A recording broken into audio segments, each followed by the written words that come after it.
We're going to pop our headphones on so that we can hear. I guess I should stop lying down. Yeah, you probably should actually, yeah. All right. All right. Okay. All right. DJ, we're ready for you. We're ready when DJ's ready. We're just wait. Wait for Laura to...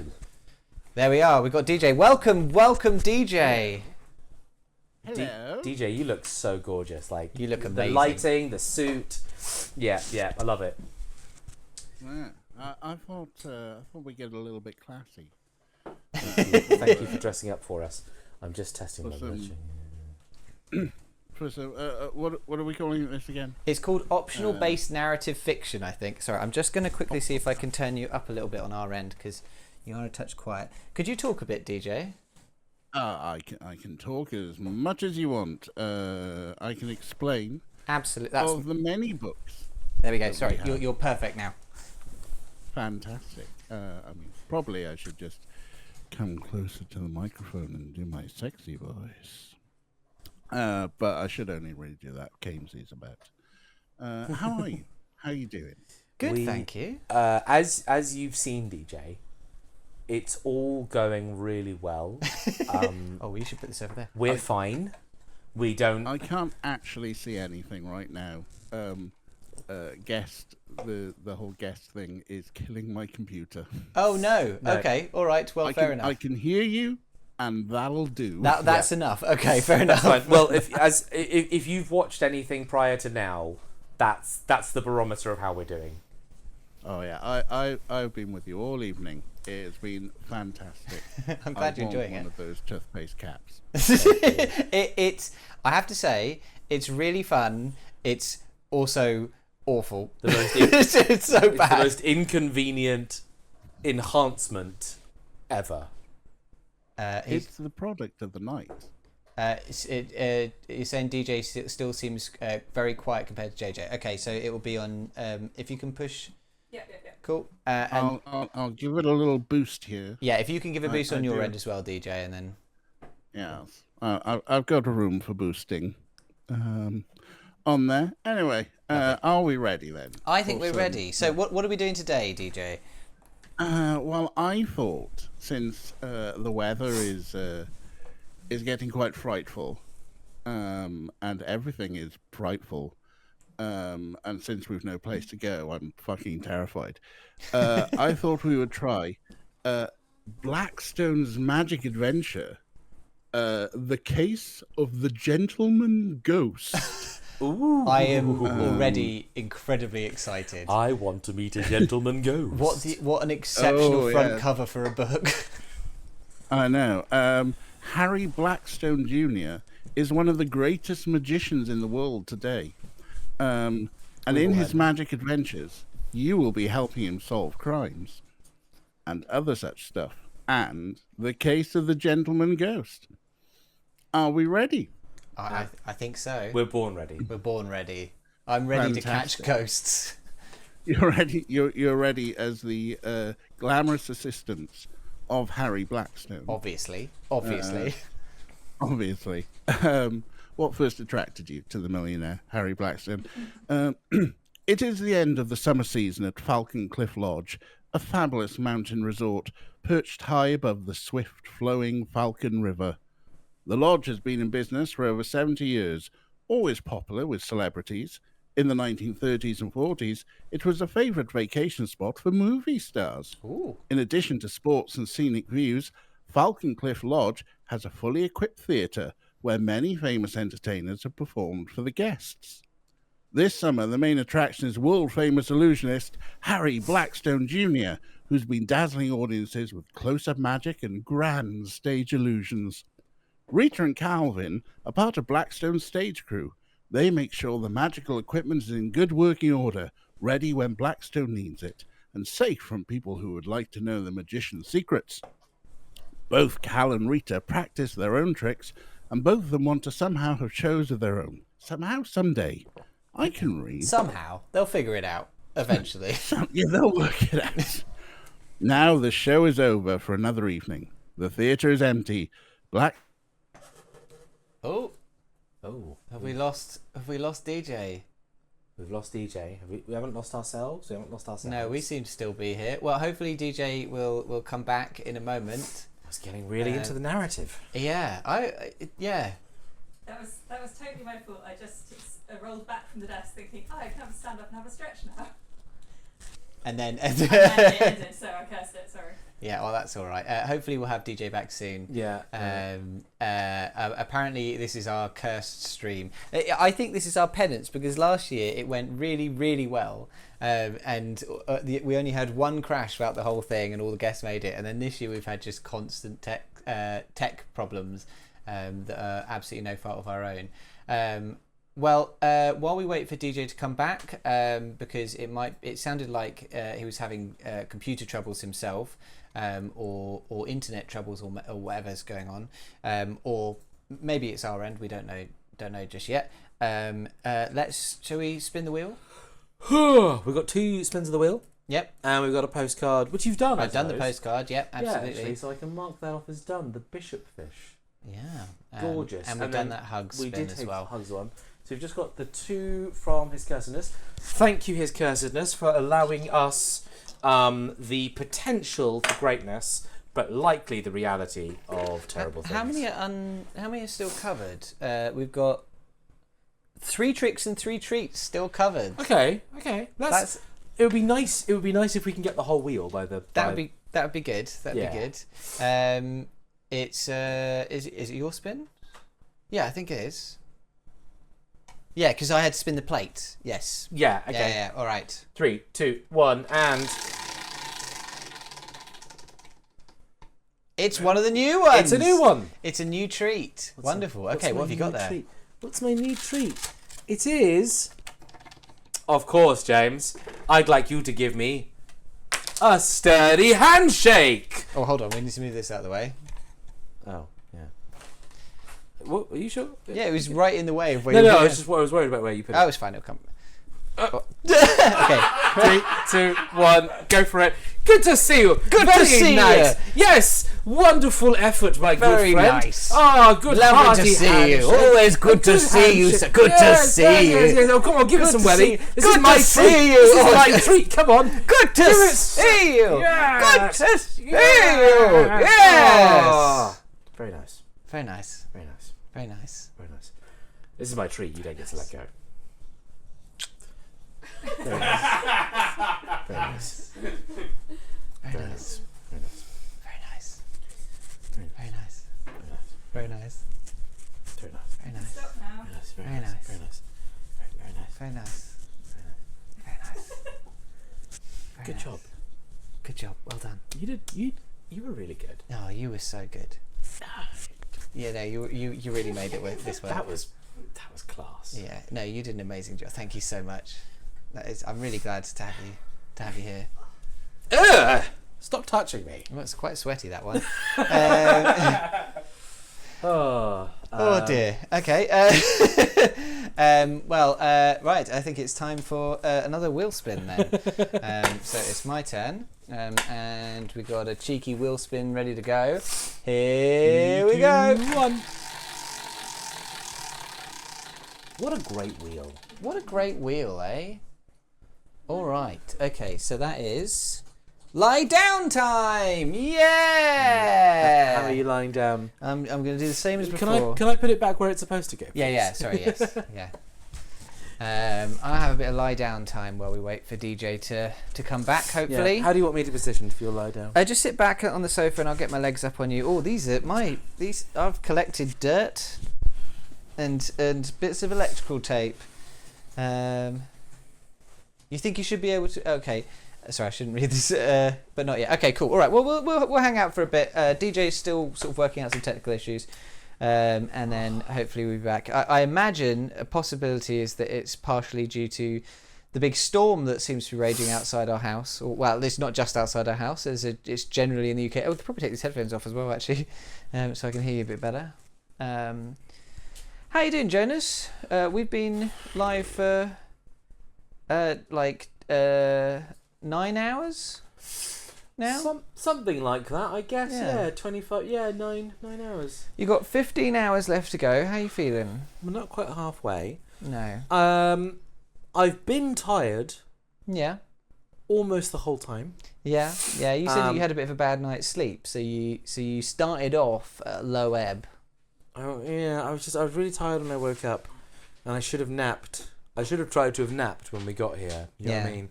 Didn't nap. Got the allergies. You know, they hit me hard earlier. Mm-hmm. I think I'm over them now, but I had some residual like stinging eye and like. Yeah. And then I just laughed like 7 times. Yeah. So I've just been expelling tears and mucus and laughter. I really enjoyed your face when you ate that toxic waste. Hello. I think if you go back and you watch anything, I think you should watch the close up on your face when you ate that toxic waste. It was one of the most intense facial expressions I've ever seen on a human See being. how positive I was staying. Oh, it was incredible. It was genuinely incredible. You could watch it like flow through your whole body. It was amazing. How do I make... DJ's audible. DJ's apparently audible. Oh, DJ's in the call. Okay. All right.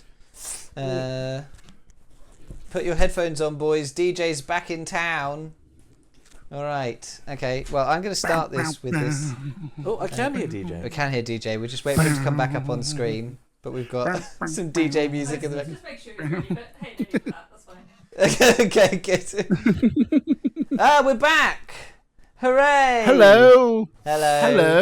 Welcome back. I was talking to myself for ages. Oh no. Yeah, we've everyone's been having problems today. I think it's just a bit of a cursed charity stream, Yes. but we're getting through it.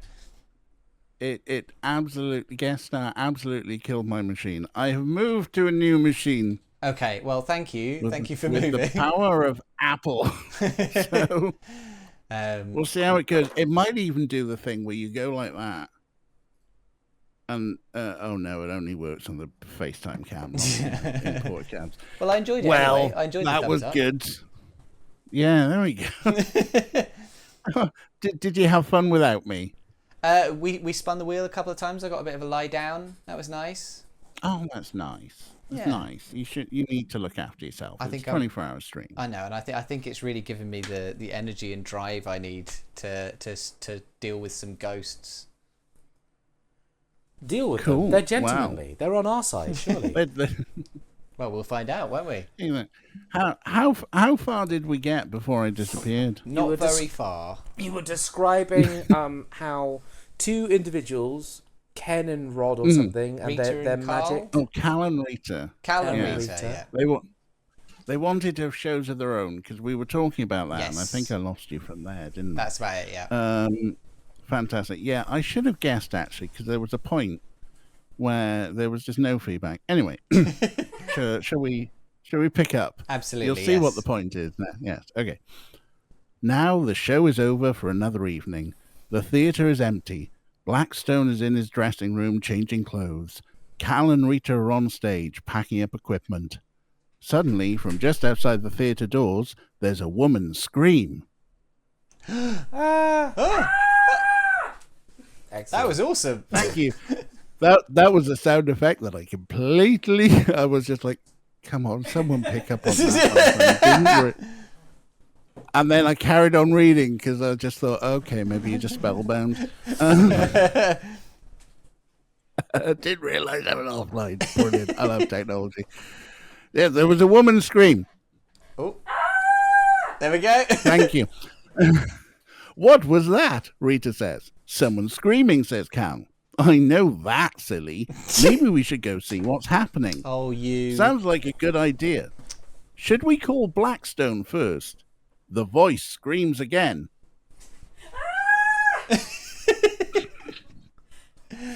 Rita says, I think we ought to get out there right now. Do you want to go right now? Or do you want to call Blackstone from the dressing room? Do we want to just go to the person who's screaming, or do we want to go find a magician who we think might have the skills to deal with this? So are we Rita and Cal? From the sounds of yes. it, Or are you we are. a disembodied decision maker I'm deciding things on behalf of Rita I'm and Cal? Rita, you're Cal. Okay.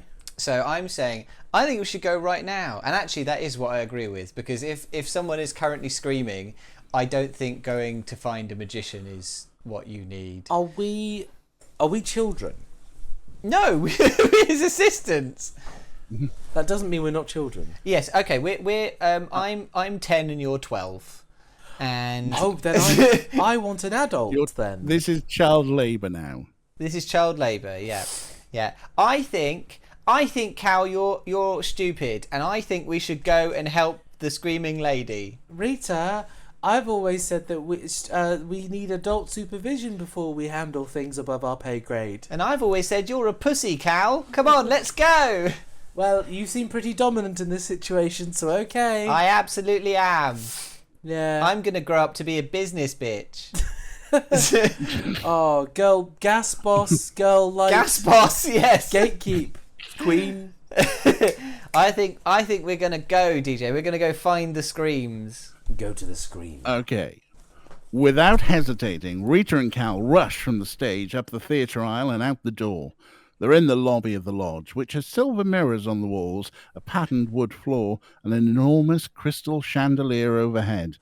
Standing in the centre of the lobby is a woman wearing a turban and a silk gown.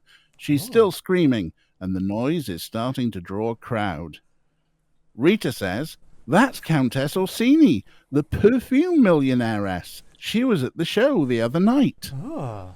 "I remember," Cal says. "She wore that big diamond necklace." Mr. Byron, the desk clerk, looks terribly worried. He puts his hands over his ears, then covers his round-rimmed glasses. "Please, Countess," he says, "not so loud." But no one seems to hear him. The Countess stops screaming and starts to talk rapidly, gesturing wildly as she speaks. "And I come out of my bath, and there in the parlour he is standing, in white, top hat and tails, and as for the fancy dress, on his face is a mask, white silk, in his hand are my best diamonds. He tips his hat, he bows to me. Perhaps he would kiss my hand, but I do not let him do this, and he vanishes." "I'm going to get Blackstone," Rita says.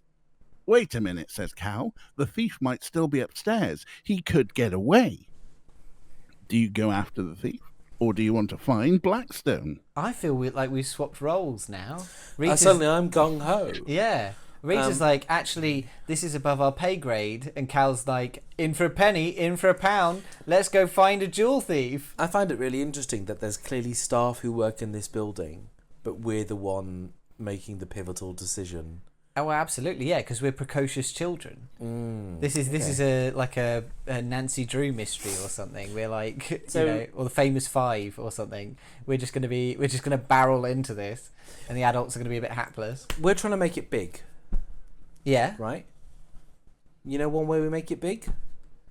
Just solving a crime. We catch a criminal. Yeah, and with our magic skills. And Big Daddy Magic Papa, he's just going to steal the glory from us if we bring him involved. Yeah, we don't need him. We don't need him. You know, we're precocious children. Hey Rita, you know what I said about adult supervision earlier? Yeah? Yeah, well shove that up a bum hole, because now I'm inspired by you. I'm inspired by you, Rita, and I say we can handle this with no fucking adult supervision. I swore, Rita. That's how serious I am about this. Wow, you're going to get in so much trouble, but not as much trouble as this jewel thief we're going to catch. As this criminal we're going to catch, because we're going straight to the place where he was seen. Let's go. And on the way, Cal, do you have any weapons? Yes, my fists. Oh yes, I forgot you're a killing machine, Cal. Let's go. These puppies right here. Mwah, mwah. Cal and Rita dash up the main staircase to Countess Orsini's suite. When they reach the third floor, Cal points down the hallway. "Look! There's a man standing there in top hat and tails. Fuck, we found him right away. Just as the Countess said. Sorted. He has on a long white opera cape lined with black. A cloth covers his face completely. He looks at Cal and Rita, takes off his hat to show snow white hair, and pours a bright stream of jewels from his gloved hand into the top hat. Then he turns and runs around the corner, his cape billowing out behind him. Cal and Rita run after him. When they get around the corner, they see the door to one of the hotel rooms standing open. the end of the hall, the window is open and the curtain is fluttering. And here we go. Here's your nice little bit of art for you. Oh. Mysterious rigger. He has no face. He has no face. Do you want to check out the open doorway, or do you want to check out the window? Oh, they're not in the same room. Okay. Yeah, read us the very last bit of like the locations we're looking at. Sorry. There's a door to one of the hotel rooms standing open, and at the end of the hall, the window is open and the curtain is fluttering. I feel like there's two of us, so we should split up. But is that an option? I think it's unlikely that that's an option, that we just split up. Yeah. We just do both. We could split up here, Rita, but let's face it, we're unstoppable only when we're together. Yes, because we're children, and one child alone can be easily kidnapped by a faceless man. But two children Is can overcome unstoppable. God, Can overcome God. as I've learned from my Japanese animes. Yes. Now, So- I would say that of the two, a window being open in a hotel's not that weird, but most hotel doors are designed to be shut when not in use. Like a bedroom, you tend to keep the door shut. You don't just leave a hotel bedroom door open. I've really stumped you with my logic, haven't I, Cal? You know what, Rita? Sometimes your thinking is. Now I understand why you get paid 2 shillings more. Let's go into the hotel room, like you said. All right, let's go. Cal stops at the open door. Inside, a light is on by the bed, but no one is there. The heavy velvet curtains do not move. The window is closed. He just opened the door to slow us down, Cal says. Piss. Let's check the window, quick. Piss. I'm sorry, Cal. I've led us astray. It's all gone wrong. It's okay, Rita. You're just a child. How are you to know? You're right. I've got a small, supple brain. Anyway, what's out the window? To the window. To the wall. Rita looks out the open window. There is no fire escape or any other way down. It's a sheer drop, 3 stories to the ground and then down to the cliffs, to the Falcon Cliff itself. Do you want to take the stairs back down, or do you want to call the elevator? Oh. Well,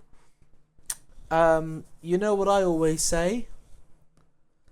What do you always say, Cal?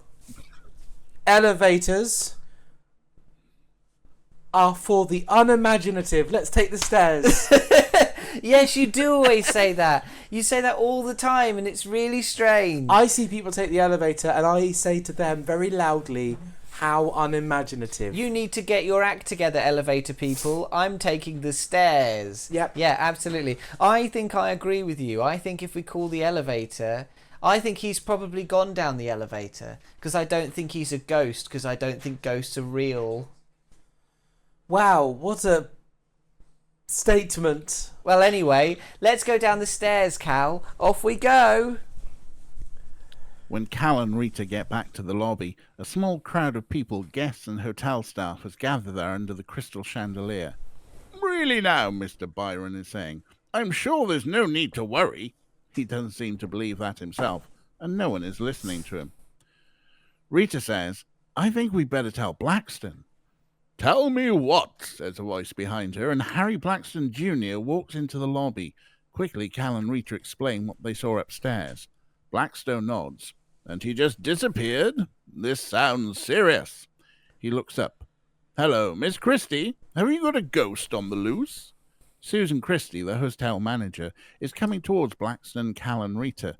She's a tall, blonde woman wearing a white suit with a rose in the lapel. Have you ever known an old hotel that didn't have ghosts, Blackstone? Noisy pipes of ghosts, loose floorboards, flapping shutters. The flapping shutter does not steal my diamonds, Countess Orsini shouts. Fair point. Calm down, ma'am, says a dark-haired woman in blue jeans and hiking boots. She's Kate Mackenzie, an engineer from a Denver mining company. She has on a vest with pockets of tools and a flashlight and a hammer hung from her belt. I just came up the road and nobody went past me. Blackstone says, "Is the road the only way in and out?" "Yes," Miss Christie replies. "Unless you have ropes and climbing gear. There's the path to the rock garden, but that doesn't go anywhere." "Manager," says a young man in a grey suit with a gold watch chain. His name is Adam Randolph, and he's a lawyer for a movie company that wants to use Falcon Cliff Lodge as a setting for films. "Mr. Byron was just saying that this jewel thief has appeared before." Miss Christie shakes her head. "Frank, you promised you wouldn't tell that story any more." "It's my fault, I'm afraid," says a thin mustachioed man in a red sweater, holding a cup of coffee. He shakes hands with Blackstone. "I'm Jack Shallow. I'm a writer. I asked Mr. Byron if he knew any ghost stories, and he told me about Gentleman Jack. How could I resist a ghost with my name?" "Have the police been called?" Blackstone asks. At some point, I'm sure we'll get a choice. I'm enjoying the fact that like just everyone out of everywhere is just turning up. Yeah, suddenly like 7 like colourful I'm descriptive also characters involved in the ghost, and me too. I know about the ghost. I heard it from a drunk man at the pub. Miss Christie says, "Sheriff Morrison's on the way." Someone else for you. Okay, good. Then, Mr. Shallow, maybe you should tell the rest of us about the ghost until the sheriff gets here. Countess Orsini shrieks, "And will the sheriff arrest the squeaking floorboard?" Miss Christie shakes her head again. "We'd all better stay in the lobby until Sheriff Morrison comes. I'll have the kitchen send some snacks up." When everyone is settled with a sandwich and something to drink, Jack Shallow stands in front of the huge lobby fireplace and tells the story. 40 years ago, business was very good at the Falcon Cliff Lodge. The war had just ended, and people wanted to celebrate. The rules to save fuel were over, and they wanted to get in their cars and take long vacations. At resorts like this, they had a good time and dressed their best, and that meant wearing their best jewelry. Any night in the grand ballroom of the hotel theatre, you could see $100,000 worth of diamonds, emeralds, pearls. Bloody in today's hell. money, maybe $1 million worth. Then, one night, the movie star Ada Milan woke up to find an uninvited guest in her room, a man in white evening clothes and a white silk mask going through a jewelry box. Miss Milan screamed. The man in white looked up, bowed to her, tipped his hat and dropped a pearl necklace into it, and walked out through the open window. Sorry, I'm just dumping off the cat there. We've got a interesting scene as well Oh yeah, of the masked man and Miss Milan. She looks kind of into it in that picture. She's like, "Oh, Wouldn't you be? A little bit. We were discussing on Blue Sky the other day these sexiest chocolates, and this is rather milk tray. It does have a bit of that vibe, yeah." But, you know, without a face. Oh, wow, still no choices. The rooms didn't have The rooms didn't have telephones then. Miss Milan kept yelling until a bellboy got there. He looked out the parlour window, but there was nothing there. No ladder or rope or ledge. Isn't that right, Mr. Byron? The desk clerk nods. I was the bellboy who answered. There was nowhere he could have gone. Mr. Shallow continues. It went on like that for quite a while. The thief always bowed or made some polite gesture. He never spoke or threatened anyone. A couple of times the person being robbed said something like, "Please don't take that. It was my grandmother's." And he always obeyed, and then vanished, just like magic. Excuse me, Mr. Blackstone. That's quite all right, Blackstone says. A magician is exactly what this jewel thief sounds like. Was he ever caught? No, there were about a dozen robberies, and he was always seen. He never took more than 1 or 2 pieces, no matter how much jewelry was in the room, and he never took the most valuable items. Those are the hardest to sell, of course, Lawyer Randolph says. That's true, but a funny thing happened. The rich guests started to hope the bandit, Gentleman Jack they started to call him, would show up in their rooms. They knew he never hurt anyone, they all had lots of jewelry, and it gave them a thrilling story to tell. The police began to complain that the victims weren't helping them, or even making things up to make their stories more exciting than. And then, suddenly, Gentleman Jack disappeared for good. There were no more robberies, and none of the stolen jewels were ever found. There's a story that his loot is still hidden somewhere in Falcon Cliff Lodge, and that he'll come back for it someday. Looks like he has, Kate Mackenzie says. The door opens and Sheriff Morrison comes in. He's a big man dressed in a dark suit and a soft cap. He doesn't look much like a sheriff, Cal says to Rita. What were you expecting? Cowboy boots and a six-shooter? Yeehaw! Yeehaw! Mosey on down. Hello, Mike, Susan Christie says to the sheriff and explains what's happened. Sheriff Morrison says, well, we sent the helicopter out to check the lodge road, but there was nothing.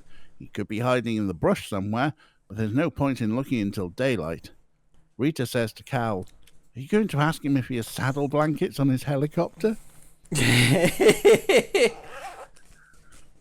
Okay, sheriffs don't have to ride horses like in John Wayne movies. The sheriff takes statements from everyone. When he talks to Blackstone, he says, you must know something about making people disappear. Do you have any idea where the ghost might have gone? Blackstone says, I didn't see him, but my assistants did. Calvin, Rita, do you have any ideas? The two think about what they saw upstairs. Did you check out the open door in the hallway, or did you go straight to the open window? You checked out the open door in the hallway. We did.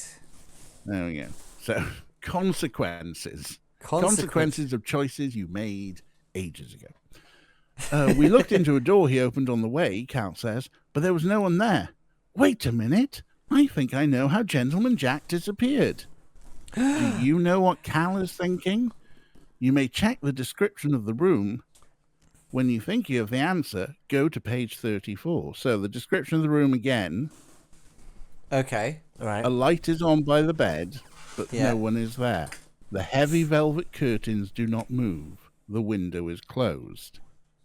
Do you think you know the answer? Is he just stood behind the velvet curtains? I'll say if the curtains are heavy, then he could have gone behind them and they wouldn't shimmy.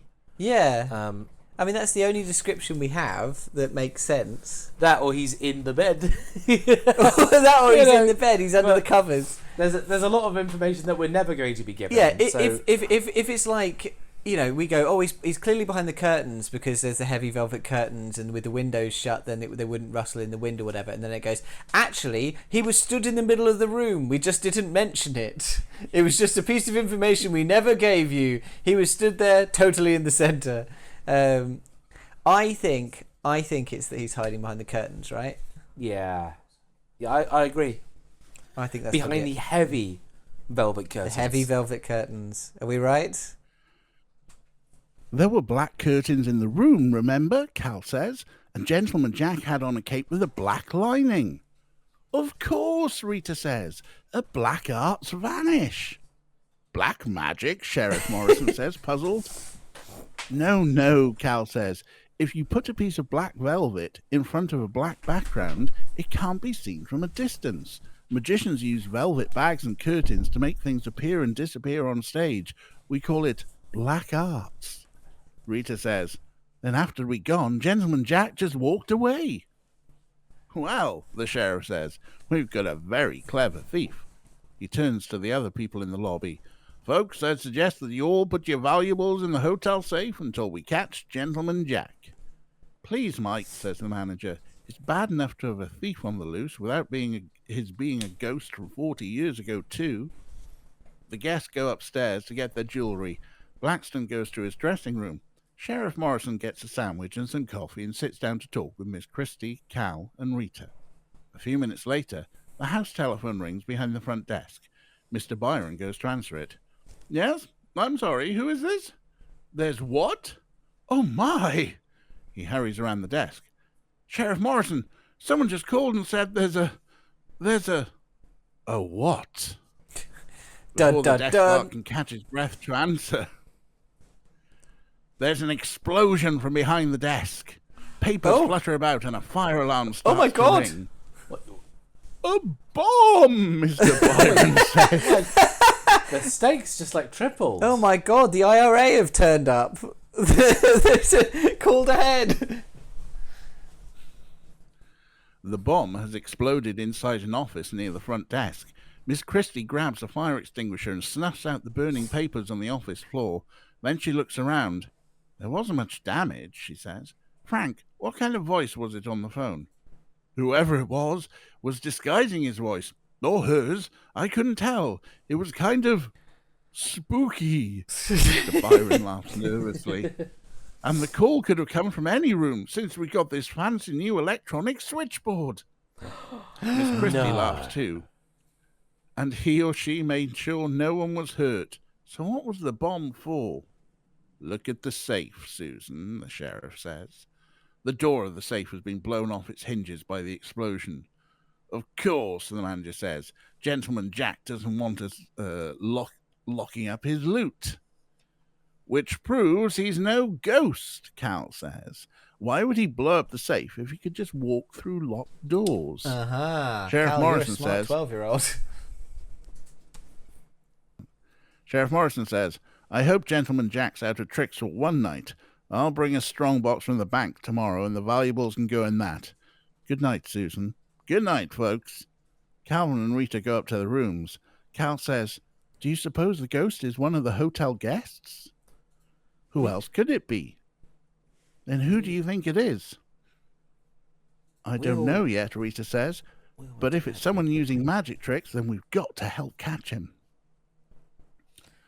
The next day, all the conversation at the lodge is about the gentleman ghost. How polite he still is, Countess Orsini says over lunch, warning you before his bomb goes off. Writer Jack Shallow says, I don't think he wants to hurt anyone. I'm glad you know what he's thinking, says Miss Christie, the manager. How about you, Mr. Blackstone? Can you tell what the ghost is going to do next? Blackstone, who's been talking to Cal and Rita about the mystery, turns and smiles. Do you mean, can I read minds? He reaches into his coat pocket and takes out a paperback book and hands it to Miss Christie. This is one of Mr. Shallow's novels. It's 380 pages. Would you pick a page number, please? And Mr. Shallow, please write the number down. Page 168, Miss Christie says, and Mr. Shallow writes it on a napkin. Blackstone says, there are about 300 words on each page, Mr. Randolph. Pick a word, please. The lawyer thinks for a moment. The 130th, Mr. Shallow writes it. Now, I'll go to the room, you look at the word you've chosen and write it down. Blackstone leaves. Miss Christie flips through the novel and counts down the words on page 168. The word is, she says, and then stops and looks at Cal and Rita. Wait a minute, you're his assistants. If you hear this, you might signal Blackstone. You're right, Rita says. Just show Mr. Shallow the word and have him write it. They do so. After a moment, Blackstone comes back into the dining room. Do you have the word? Yes. Would it be ceiling? Yes, it would, Mr. Shallow says. I wrote that book and I couldn't memorize all the words. Miss Mackenzie says to Rita, did you give Blackstone a signal? No, I didn't, and neither did Cal. How do you think Blackstone did it? When you think you have the answer, turn to the next page. Oh my god. So, okay. They picked a book. They picked the page and the word, and then he guessed the word. Well, wait a second. When did he leave the room? So he was in the room when they picked the 168th page. Blackstone knew it was the 168th page. Yeah. He knew it was the 130th word as well, didn't he? So he just leaves the room and checks the book. He has another copy of the book in the other room. He just walks out, checks the book, goes, "Oh, that's going to be the word ceiling," and walks back in. Yeah, I think that's. Is that the right order of events? He literally DJ? got all the information that he needed to just go look at the word, and then walked out and acted like it was magic. Is that how it works, DJ? Magicians don't usually give their secrets away, Blackstone says, but I don't want you thinking I'm a ghost. He reaches into his coat again and takes out another copy of Mr. Shallow's book. While you were looking up the word, I was looking it up too. Nobody expects a person to have two copies of the same book. I usually do the trick with a pocket dictionary, but I saw Mr. Shallow's novel in the gift shop and thought it would work even better. Thanks, Jack Shallow says, laughing. Mr. Byron, the desk clerk, comes in. Mr. Randolph, there's a letter for you at the desk. And Miss Christie, the sheriff is here with the strong box. The group goes into the lobby where Sheriff Morrison is waiting. Next to him is a large red metal box and wheel bound with thick metal bands. It has a large brass padlock. This also holds all the important jewellery, the sheriff says. If you folks want to bring your valuables downstairs, we can put them in now. He gives the box a push towards the office. One of the wheels squeaks loudly. The guests go to their rooms and return with their jewel cases. Mr. Byron unlocks the strong box and stacks the cases on the desk. Is that my letter? Mr. Randolph says. Yes, sir, says Mr. Byron, and hands Mr. Randolph the envelope. The lawyer tears it open and shakes out a piece of paper. Not much of a letter, he says, as he reads it. Then he gasps and hands the letter to Sheriff Morrison.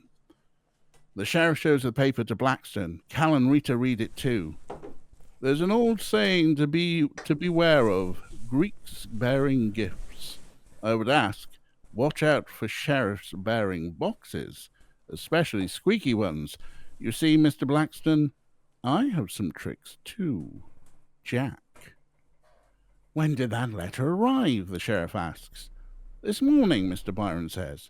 Mr. Randolph turns the envelope over. It's postmarked from in town. There's a mailbox in the hotel, the manager says. Anything posted there would get a town postmark and arrive the next day, which still doesn't explain how that message got there. If you don't mind, Mr. Randolph says, I think I've just got some cufflinks and stuff. I think I'll keep them in my room. Starting to believe in ghosts, Miss Mackenzie says. I certainly believe in bombs, says the lawyer, and you didn't bring any jewellery down at all. The sheriff says, Aren't you a mining engineer, Miss Mackenzie? Yes, she replies, and yes, I know how to handle explosives, but I don't have any. I don't have any jewels either, just some crystal specimens, part of my collection. You may check my room if you wish. That isn't necessary, the sheriff says. Mr. Blackstone, I'd like to talk to you, if I may. Blackstone and the sheriff go out. The other guests leave, and the staff goes back to work. Cal and Rita are left in the lobby. Do you think the ghost will be back tonight? Rita says. I'm sure he will, Cal says. That note sounded like he was daring us to stop him. What are we going to do? Watch for ghosts, of course, said Blackstone doesn't have a show tonight, so we should get some sleep and watch later. But where? Do you want to stay in the lobby and watch the strongbox? Or do you want to go ghost hunting on the guest floors? An interesting decision. I also, we're a couple of minutes away from our normal scheduled break, so we'll make this decision and then we'll take a brief break. But what do you think, Cal? Do you think that we should go wandering around in the night with a potentially dangerous madman stealing jewels, or should we sit and stare at a metal box all night? It's hard to know.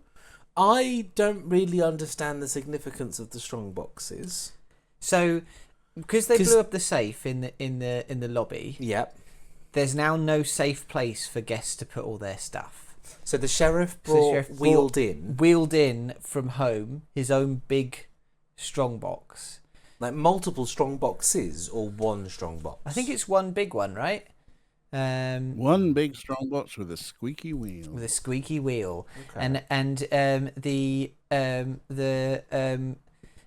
when the strongbox arrived, so did a letter from the day before from the ghost being like, "Hey fuckers, I know you've got the box, and I'm gonna get it. I'm gonna get in that box." And there's some good suggestions in chat. Rick says hide inside the box so you can jump out at the thief. Wolf says chuck the mental box at the mystery man and find out what happens. And Kira says conceal the box inside a hollowed out copy of the book. All wonderful. Iris says put the box in a box, then put that box in another box, then mail that box to yourself, and when it arrives smash it with a hammer. I think these are all... Feels like a very specific reference.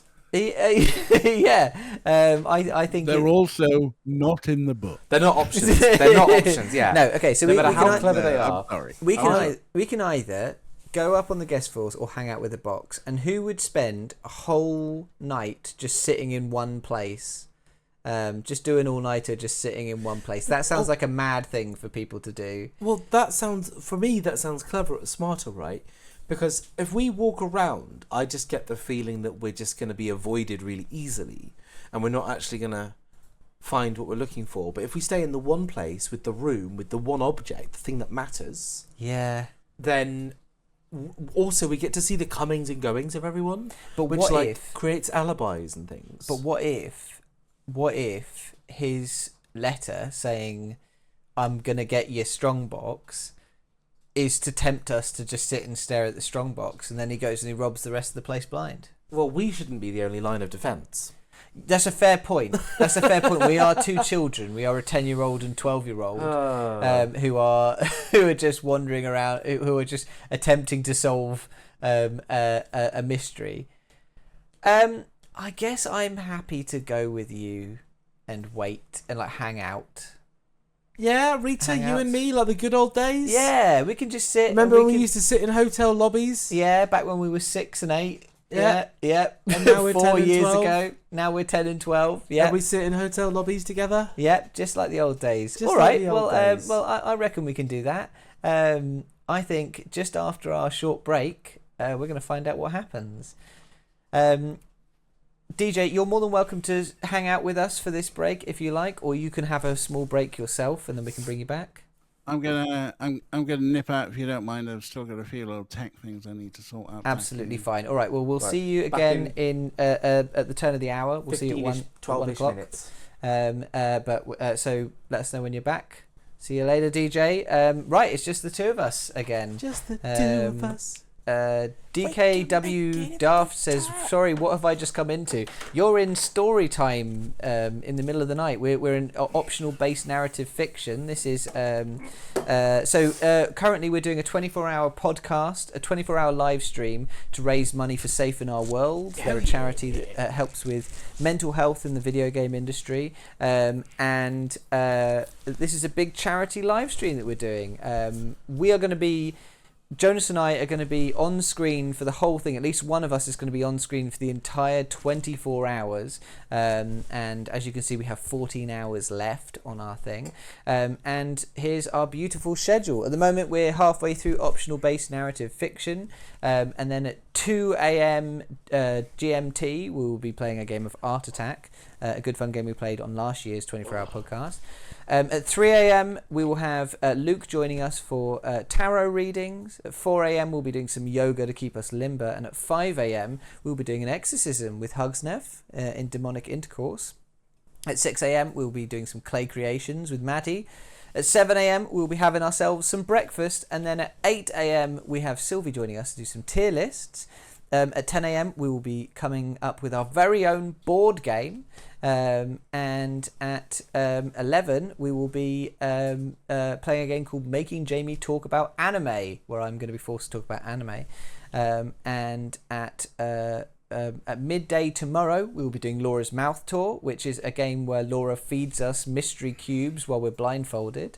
And it's good fun. And then at 1 p.m, we're going to have Beth with us for Get Bonkers with Beth, a working title, which we have no idea what that segment's going to be. It's going to be absolute chaos. And then finally at 2 p.m. tomorrow, we'll have our closing ceremony as we see out the last hour of the stream. And so far, we've managed to make £890 for Safe in Our World. Thank you, everyone, for being so generous. We are just £110 away from our first milestone, which is a cooking stream. If we hit £1,000, Jonas and I will do a cooking stream where we will recipe yet to be determined, but you can absolutely give us your suggestions for things you want us to cook. At £2,000, we'll be doing a short RPG series on stream, and at £3,011.69, which is the amount of money we made last year, we will be picking a random, really painful to play video game that Jonas and I will be streaming to completion from start to finish. And our incentives, if you donate at the link down below, there is also a big QR code that you can go for, and if you type !donate in chat, it will give you the actual link. You can get there's like a shopping cart basically for your donation. You can either just donate money just as a friend, just as a nice thing to do, but also you can put into your cart these incentives. If you donate £10, that can get you a spin of our trick or treat wheel over there. It's got 12 tricks and 12 treats, and some of them are really good fun. Some of them are utterly painful, like licking a licking a Switch cartridge.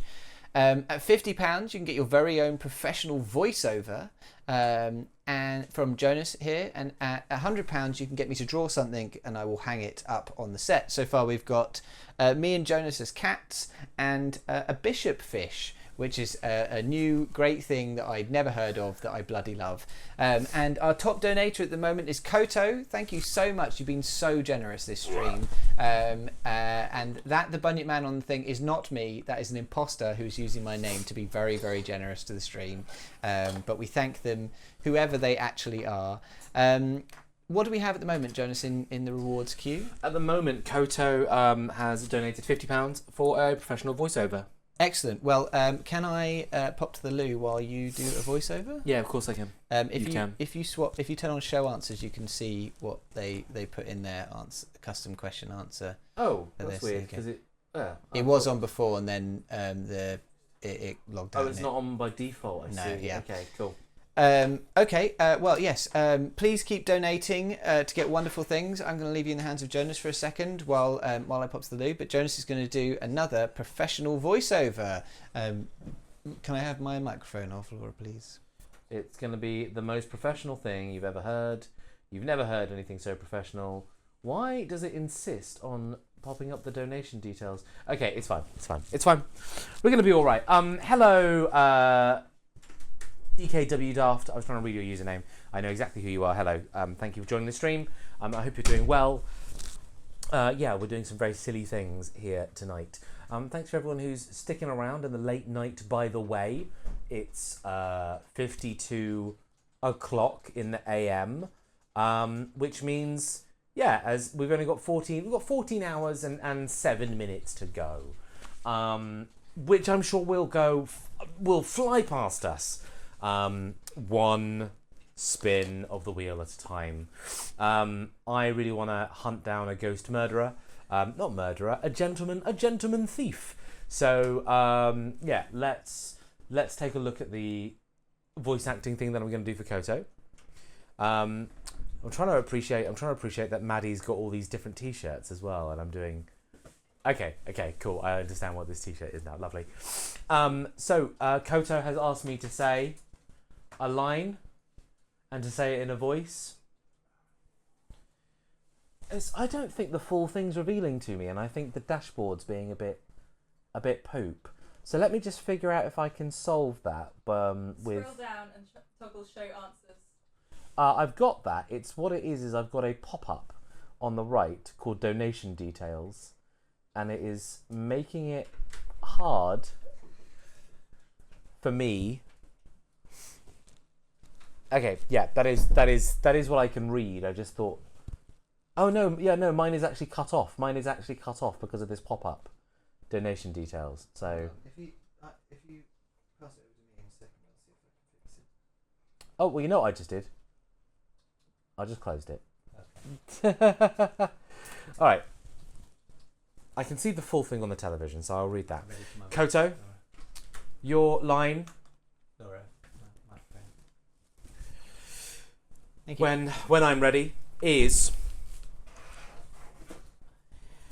keep going. It's not going to be easy, but it is going to be worth it. There you go, Koto. Thanks very much for your heartfelt. That was really emotional and quite deep, wasn't it? That was wonderful. And that I was think beautiful. I gave it the performance. I gave it the right performance to reflect that. That was beautiful. On Twitch, you refer to as DK. I have so much admiration for you doing this because the games industry has improved my mental and physical health. Do you mind if I have your video on the background as I try to go to sleep? I feel guilty. No, absolutely. Do it. Absolutely do it. We want everyone to enjoy the stream in whatever way you want to. It's wonderful to have you here. So thank you everybody for all your wonderful donations so far. £890 is so much money, and you've all been super, super generous. There's still 14 hours to go, as you can see, so plenty more time to donate if you want to. But we're very happy to have you here, just watching us and joining in the fun. Very soon we will have DJ back, but we've got 5 more minutes to just chill out and chat. How are you doing, Jonas? How are you getting on? I'm all right. Have you seen Maddie's latest custom T-shirt? Oh, I haven't. We should get her on camera. Maddie, do you want to come over here and show us your latest custom T-shirt? At some point, it'd be really lovely to do like a little parade. I want to do a little parade of these. Oh, they're so like good. make us all wear a different. Shall I move up? So Yeah, they're all meant to be. come sit on the sofa with us. Hello. So this Hello, one Maddie. is We're the Worst Pirates in History. This is from a very recent stream as well. Yeah, it looks really good. You've got up to date. Oh yeah. Yeah. These have been awesome. All of them have been really, really good so far. I really liked the ear with the glitter falling out. I think That's my most artistic one. genuinely looked like it could have been a T-shirt you bought from somewhere else. Yeah. It really, really looked really good. Yeah, I like that. Embroidered ear and just. Absolutely. But the Great. font on them is really good. It looks really, really good. Thank you. Yeah. Yeah. Yeah, we were trying to make it look like this is singed and maybe kind of had boat vibes to the history. Okay. I'm not sure I got a very good singed, and then I tried to make this into a skull, but it was too small. Well, I think it looks great. I think it looks really, really good.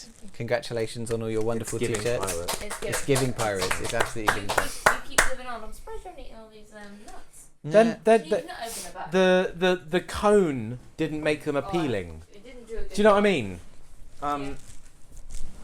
Yeah. Sometimes the way that food is served can have a lot to do with whether that food is appealing or not. Absolutely, as we will find out later on, as we will find out at midday tomorrow, when we serve food in cube format, cold and blindfolded. Blindfolded, yeah. Are you auctioning the T-shirts for donations? We do have an idea for the T-shirts, but we'll have to see. We'll have to see how things go. Yeah, I don't know. I don't know if we're going to get there. Which means, does that mean we maybe open it up to a different conversation? We'll have a think about that. It's something we can't We'll have to talk think about. Yeah, we'll have to think about that later. But they are beautiful, aren't they? They are really, really good. Yeah, there'll definitely at the very least be photos of them up on social media, so you can see them all. We'll let you for a £10 donation to Safe in Our World after the stream ends. You're allowed a JPEG of one of the T-shirts, but you're not allowed to know which one. Yeah, it's like a gacha game. Yeah. Where one of them's like triple S, and there's like a 0.5% chance when you pay that you'll get that T-shirt. Yeah. But for a limited amount of time, for like 2 weeks, and then after 2 weeks, the ultra rare T-shirt changes. We're going to really microtransaction the hell out of this. Yeah. We're going to use all of the various like gambling techniques people use to get kids hooked and all that kind of shit. It's going to be you're going to be dumping all of your money into this in an unhealthy fashion. You're going to get access to a T-shirt, to 2/3 of a T-shirt's image for free, but you only get access to those images for sort of 4 hours a day, and then you run out of T-shirt looking at stamina. Yeah. And then you can top up your T-shirt looking at stamina for $4.99, but for just $6.99 you can also unlock the third part of the T-shirt, the final third of the T-shirt. It's a really complicated monetization structure that works out in people mostly buying things through confusion, and not through any actual kind of want for the thing. Absolutely. Yeah. I'm looking forward to. We've got someone working on the app at the moment. We've got a front-end developer, a back-end developer, a mid-region developer, a special hats developer. Yep. We've got them all. Yeah, and they're being paid almost nothing, so they're working very, very hard. They're being paid in monkey nuts, and they don't even have the cone. But if they're any good, Safe in Our World will work to get us shut down because we're very bad employers. You can donate to Safe in Our World to stop predatory employers like us from taking advantage of We're an hardworking example game of the thing developers. they're trying to stop. Yeah, because they are an awesome charity. They're working to help people working in the games industry with their mental health and well-being. And most of us here on Twitch who watch Twitch streams, we do it because we love video game culture and we love video games, and we are. So like we want games to be made by happy people who are getting paid fairly for it and having a good time. And Safe in Our World is working to make sure that those people have a good time in their jobs and have good healthy lives. And I think that's such a good thing. Like these are the people who make the stuff that we love. Apparently, I didn't know there was a poll, but people think that we're both going to die in this story. Oh, okay, cool. All right, well, let's find out, shall we? No confidence. We're ready to get back into No confidence. into the call with DJ. Just get our headphones on. Welcome back, DJ. Hello, how you doing? Hello, not too bad, I guess. It must be said. Twitch guest star, dog shit. Yeah, Oh, shame. it used to be better, and it's actually, I think, gotten worse as they've added more features to it, as with most things. Sorry. I do not have your video on at the moment, and the audio keeps dropping out. I am picking up most of it via context, however. Well, thank you for struggling through, because we maybe next year we'll look into a different usage thing. Last year it worked really well, and then for some reason this year it's just really gone to shit. Yeah. Oh well done, Amazon. There you go. Anyway, where were we? You were going to stay in the lobby. Yes, we're going to spend the night with a safe box. With a safe box. Is it safe? Very exciting safe box. After dark, Cal and Rita take up positions in the hotel lobby, well hidden behind potted plants and furniture. The lights are dim except for a small lamp behind the front desk where Mr. Byron is doing paperwork. The red strongbox is a few feet away from him. Across the lobby, the elevator door opens, and Mr. James, the operator, gets out, leaning on his cane. "I'm going to the kitchen for some coffee, Franks," Mr. James says to the desk clerk. "No passengers this late. Want some?" "Please, Charlie," Mr. Byron says. After Mr. James has gone, the telephone rings and Mr. Byron picks it up. He says something Cal and Rita can't hear. Then he hangs up the phone and takes the strongbox key from a board where it hangs with dozens of other keys. Ooh. He opens the strongbox and takes out one of Countess Orsini's jewel cases, then puts the key back on the wall where it's lost among the others. He comes out from behind the desk and walks towards the stairs. "What's he doing?" Cal says softly. "Could he be the ghost or the ghost partner? He could also be taking the jewels right into a trap," Rita says. "Do you want to follow Mr. Byron, or do you want to stay and watch the desk?" He didn't lock the box back up. It just said that he took it out and then he put the key back in the nest of things. So he's taking someone's tray, strongbox. He's taking their jewels out of the strongbox. He's taking a section of someone's jewels. Countess Orsini's jewels. And he's walking away. But now the strongbox is unattended and you think unlocked. I think so. Or even if it's not unlocked, left with the keys. Yeah. I think we should stay. I think we should stay and look at this box. You were so against staying with the box. Now you love it. I know. I'm You're fully into in. it. I've fully changed tack. You're in on the box. All right. I think we've got to stay. I think we've got to keep an eye on this bloody box. All right, DJNrrd, our final answer: we stay with the box in the lobby. A few minutes after Mr. Byron leaves, a figure dressed all in white steps into the view from the side office. He reaches for the key that Mr. Byron replaced on the wall. Cal yells, "Hold it, gentleman Jack!" The ghost turns. Deck him. He's dressed in white evening clothes as he was before, but without the cape. Holding the key in one hand, he raises his cane and tips his hat with the other. Then the key vanishes from his fingers, and he runs around the desk, heels and cane clattering on the wooden floor. With Cal and Rita right behind him, Gentleman Jack races for the open elevator. Jack makes it inside just ahead of the two detectives and slams the door shut. The indicator arrow above the door shows the elevator is rising.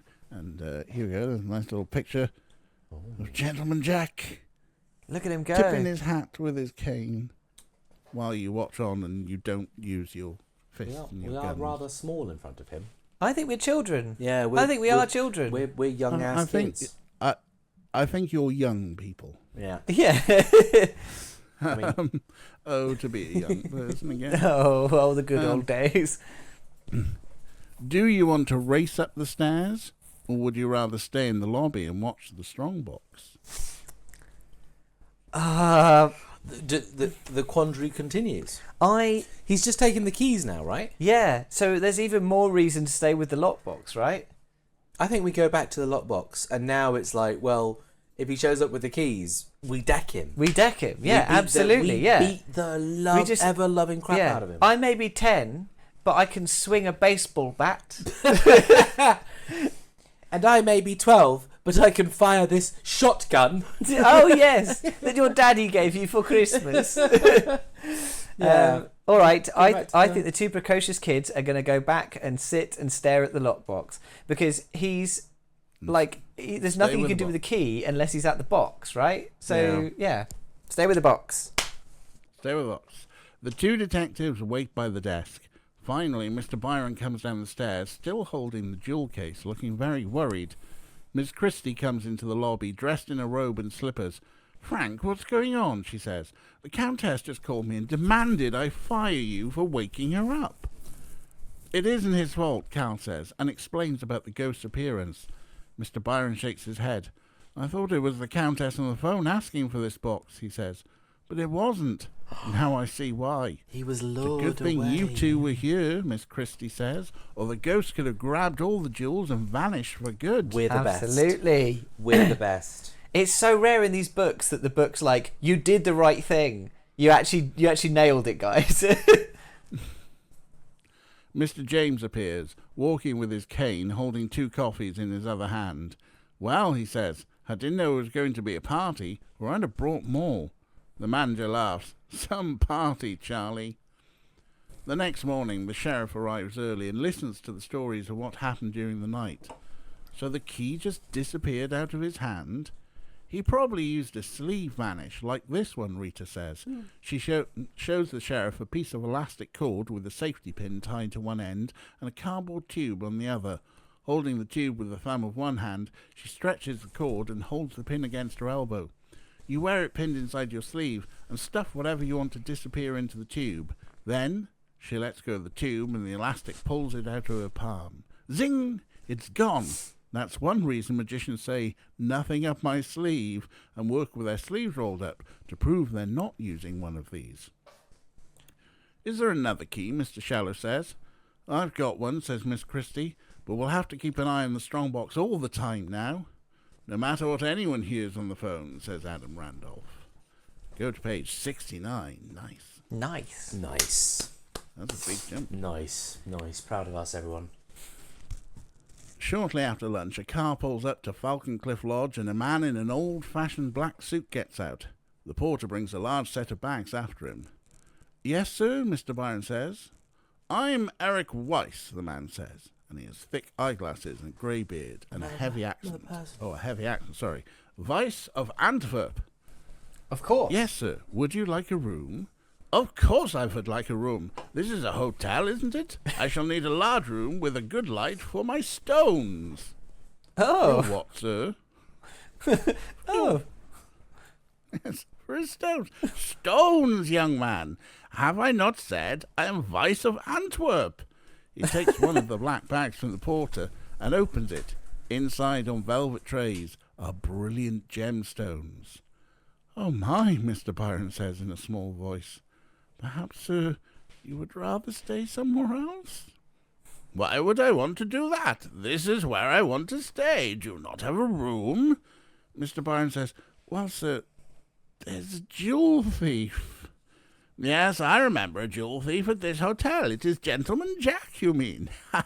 Many years ago I was here when the gentleman was robbing the movie people.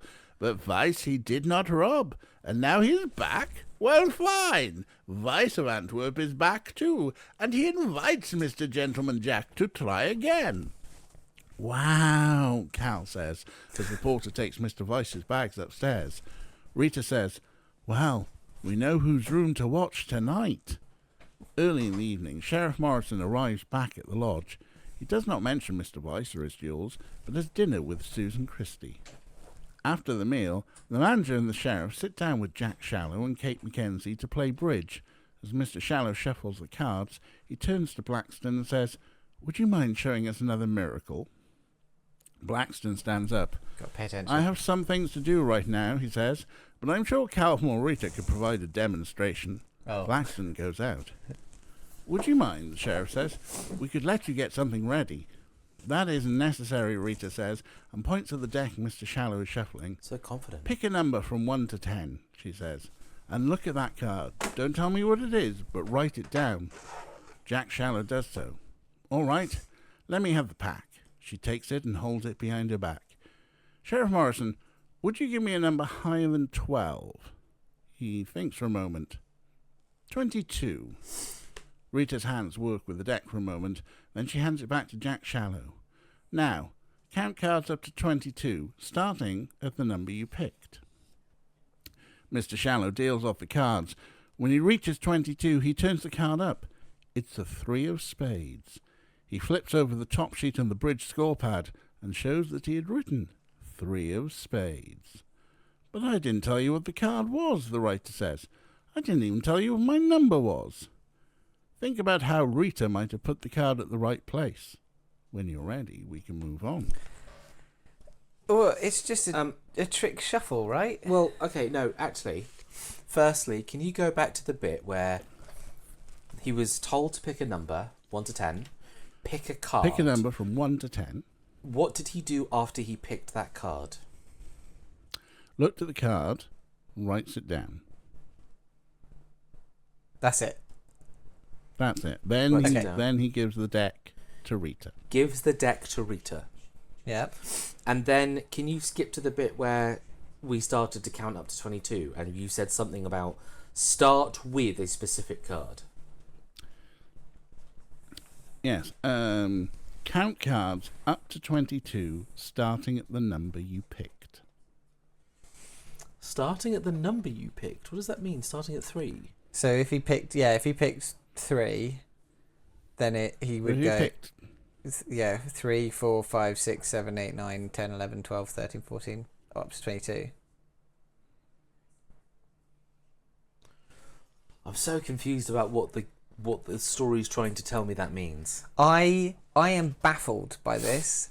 So It doesn't seem like like a I trick. think I haven't read ahead yet, so I think you are on the right track. But you're thinking the card was the 3 of spades. What if the 3 of spades was at position 8?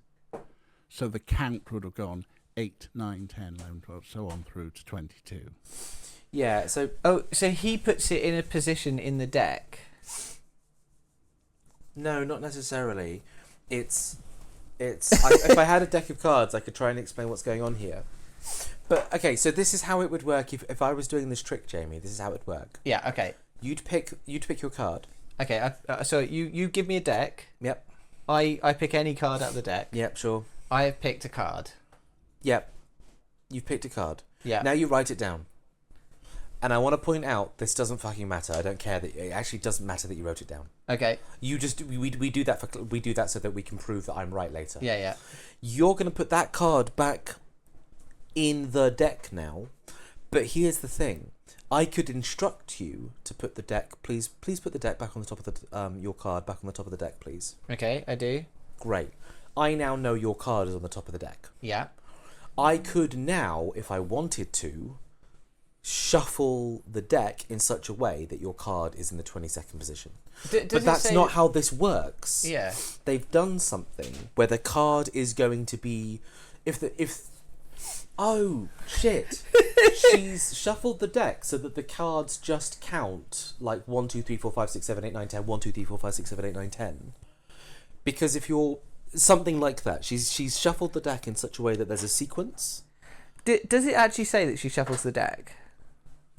Hold on a second. Yes, Rita's hands work with the deck for a moment, and then she hands it back. Yeah.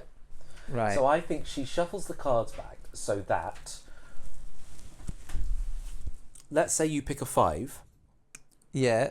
then you're actually take 22, take away 5 because we're skipping 5 cards. Yeah. Yeah. We're now going to count 17 cards. Yeah. Card number 1, card number 2, card number 3, card number Yeah. 4, card number 5. Count 7 cards. I don't care what they are. Yeah. Now, when we get to the final 10 cards, Yeah. it's going to have to somehow end. Oh, this is all fucked up. I don't quite know. I think she basically lines up so that the 22 cards in a row are literally 1, 2, 3, 4, 5, 6, 7, 8, 9, 10. I think I conceptually understand what the trick is. I think in the big picture I completely understand it, but in the specifics I'm completely baffled. Yeah, no, I think that basically what it is exactly what you're saying. She's shuffled it so that they're in an order, and when you can't, and then it doesn't really matter what number you start with. It'll always come out of the right one because of him starting. You skip 5 because of the skipping at the beginning. That's got to be it. That's it. If you skip 5, you'll always land on 5. If you skip 9, you'll always draw 9. What's the specific explanation for our tired brains, DJ? You're on the right track, but I think, Jonas, you've tied into you're confusing the position of the card with the value of the card, and it's not about ordering the deck. I think it's a mathematical thing. Let's read this through. Okay. The trick depends on the person who chooses the card starting to count at his number, not at 1. When the sheriff chose 22 as his number, Rita counted off 22 cards, putting them in backward order, and then put them back on top of the deck. Then, when Mr. Shallow started counting from his chosen number, he had to reach the card he'd chosen. I see. So I'd forgotten that she'd count. taken 22 cards off. Yeah. But say at position 8 was the 3 of spades, and now she's flipped the order around. So it's not at position 8 anymore. It's at position 14. Yeah. There's maths there. I get it. I think I get it. I couldn't do it, but I think I get it. Rita takes a bow, and the 4 bridge players go back to their game. Well done, Rita. Rita and Calvin go back to their rooms, where they get flashlights for another ghost patrol. They go to the top floor where Mr. Vice's room is and begin walking the halls. I disagree with this. I would have stayed in the lobby again. Just sat by the safe box again for the whole night. Yeah. Yeah, but Mr. Vice has more gemstones. He has his stones. Yeah, I brought my stones. Yeah, but he's up for it. I have my stones. My stones. He's a willing participant in being thefted. Yeah. Whereas everyone else who put their stuff in the strongbox, they're not. But we're not really interested in whether he's willing or not. We're interested in catching this guy. We're not like, well, we did have an opportunity to catch him, but someone wanted to be thefted, so we let him get away with it for another one, and then we'll come in at the next one. Maybe. All right, carry on, DJ. Sorry. Since it's late in the evening, the hall lights are dimmed. The electric lights, shaped like candles, throw long black shadows along the halls. Look, Cal says, it's Mr. Vice. The grey-bearded jewel dealer, I added in an extra thing there, leaves his room with a small, nervous look around. Cal and Rita hide in the shadow of a hall table. Mr. Vice does not seem to see them. He goes down the stairs. After a few minutes, a cane pokes round the corner at the far end of the hall, followed by a white-trousered leg. Gentleman Jack adjusts his top hat and strolls to Eric Weiss's door. He bends near the lock for a moment, then walks inside. You hold the door, Rita says. I'll get the sheriff. Calvin runs to the door and slams it shut and leans his whole weight against it as Rita dashes downstairs. In moments, the elevator door opens and Sheriff Morrison comes out, his gun drawn. Right behind him are Susan Christie and Rita. Charlie James, the elevator operator, leans out of the car, looking worried. He's still in there, Cal says, unless he went out the window again. I've got a deputy outside watching this window through binoculars, the sheriff says. He didn't go that way. Okay, let me through. Cal steps away from the door. Police, Gentleman Jack, the sheriff says. We're coming in. He pulls the door open. Inside stands a very surprised-looking man in a white tuxedo, his hands full with Eric Weiss's jewels. We got I him. don't believe it, Miss Christie says. The man is Harry Blackstone Jr. Oh, Oh, Harry no. Blackstone, how could you do this? We looked up to you, Harry Blackstone Jr. We're 10 and 12. This is going to destroy us. Yeah. You're a role I model. can explain, Blackstone says. You've got a lot of explaining to do, says the sheriff, but you better call your lawyer first. He takes out his handcuffs. Wait, Cal says. Blackstone can't be Gentleman Jack. During the first robbery, he was in his dressing room. Did you see him there? The sheriff says. Well, no, says Rita. We heard the shower running. I'm afraid that's not good enough. Sorry, Blackstone, but you're under arrest. He snaps the handcuffs on Blackstone's wrist. Don't you try escaping from these either. Blackstone says, I'm sorry, Cal, Rita. I'll try to explain later. When the group gets to the lobby, most of the guests are there to see the sheriff lead Blackstone out to a police car. They seem just as surprised as Cal and Rita. Well, Miss Christie says as the car drives away, at least the robberies are over and we can all get a good night's sleep. Oh, thank Let's yeah. not Everyone goes worry back to about it their rooms. anymore. Everyone goes back to their rooms, leaving Cal and Rita all alone in the lobby. What are we going to do now? Rita says. We've got to catch the real Gentleman Jack now, Cal says. The next day, everyone's talking about Blackstone's arrest. The guests are glad that Gentleman Jack is gone. That's a tongue twister. They all like Blackstone and tell Cal and Rita how sorry they are. Later in the morning, porters bring Eric Weiss's bags downstairs, and Mr. Byron puts them in behind the front desk. Where's Mr. Weiss? Cal asks. He was called away suddenly, Mr. Byron says, and he'll send for his bags tomorrow. Until then, we'll keep them here. Thank goodness all this ghost business is over. He pauses and scratches his head. Of course, I said that 40 years ago. Oh my. Cal and Rita agree that the real Gentleman Jack is surely going to try and steal Eric Weiss's jewels tonight. When that happens, Cal says, at least the sheriff will know that Blackstone is innocent. If that doesn't save Mr. Weiss's gems, we'll have to set a trap for Jack, one he won't get out of this time.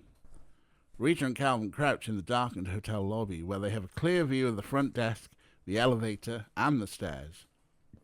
The elevator door slides open, and Mr. James comes out, his cane tapping. Good evening, Frank, he says to Mr. Byron. Do you want some coffee? That's just what he said when the strongbox keys were stolen, Rita says. Do you suppose Mr. James could be Gentleman Jack? But Mr. James has a limp, and Jack can run upstairs and climb ropes. You can't fake a limp. Yeah, yeah, absolutely. I'm on the same wavelength. These fucking kids. That's true, Cal says. Charlie James says, I'll be back from the kitchen in a moment, Frank. Do you want to follow Mr. James, or do you want to stay in the lobby and watch? Staying in place really helped us last time, but we're not looking at a specific, like, potential dangerous thing at the moment. So if we consider Mr. James to potentially be a suspect, we should probably follow him, right? Finish my biscuit. Absolutely, sir. And then I can come off mute. Yeah. Right, I can take the mic back now. I wonder if it's a red herring. Can't do anything until he's had his biscuit. Oh, absolutely. Yeah, Yeah, had he's to have a useless till he's had his biscuit. I wonder if it's a red herring. It could be a red herring. That's the kind of thing these games do.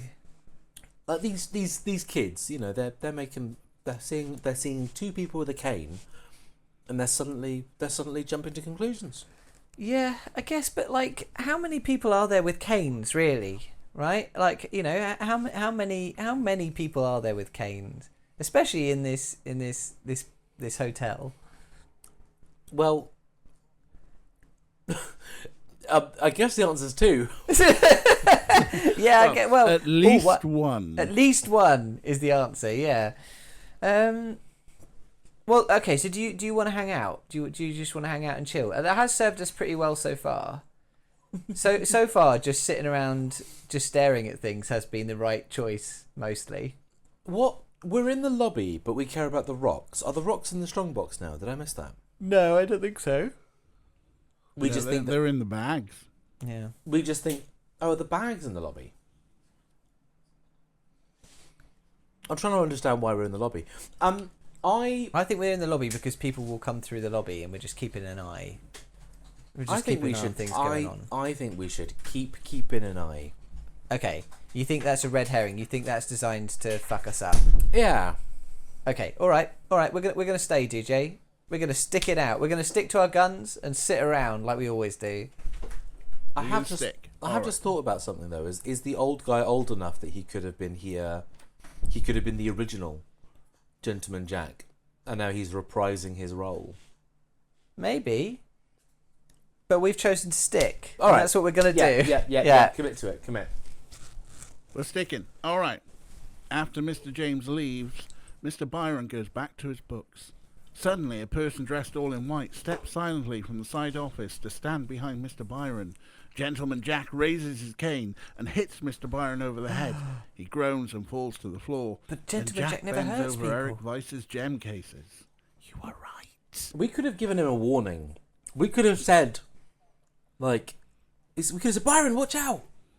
We could have said, Byron, don't just sit there while you get hit around the head. We're like David Attenborough. We observe. We don't change things. You know, this is life in action. The cane strikes him, and Byron is knocked out, as nature intended. The predator has caught his prey. Quick, Cal whispers, and he and Rita run to the desk, each blocking one end of it. Gentleman Jack looks from one of them to the other. Then he leans on his cane and jumps over the desktop, a bag of jewels still under his arm. He turns to run. Charlie James comes around the corner, cane in one hand, coffee in the other. Stop him, Rita yells. The ghostly thief takes a quick step. Mr. James moves faster. He puts out his cane and trips Gentleman Jack, who goes skidding across the floor. Mr. Weiss's gems scatter everywhere. Yes! Cal and Rita race around the desk and pin the thief down. Frank, call the sheriff, Mr. James says. Well, now, will you look at this? He points to where one of the jewels hit the floor. It's broken into 1,000 pieces. What? Jewels don't break, Oh my Cal God, says. we broke his jewels. Yeah, they don't normally, but we're so We powerful. broke his little jewels. Oh, shit. Okay. It won't be necessary to call me, says Sheriff Morrison from the doorway. With him is Mr. Weiss. Rita says, Mr. Weiss, your jewels are fakes, says the gem dealer. Just like me. And he pulls off his grey hair, glasses and beard to show the face of Harry Blackstone Jr. Oh!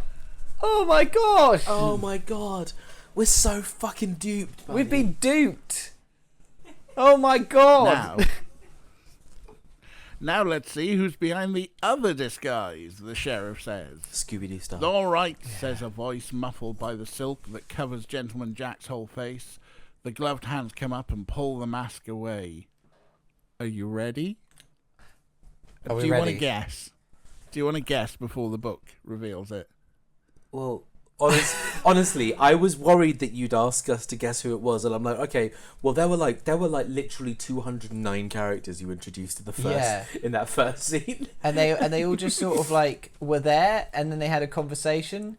Like I think it could be the lawyer, because he was like, I have my cufflinks and nothing else. It could be the there was a woman who knew dynamite.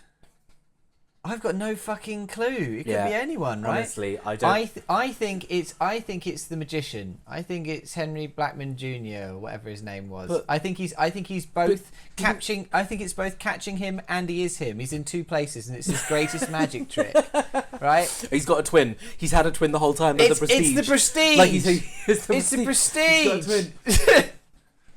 With the fingers and everything. Yeah. Absolutely. All right, give us the reveal. We're going to find out who it is. The gloved hands come up and pull the mask away.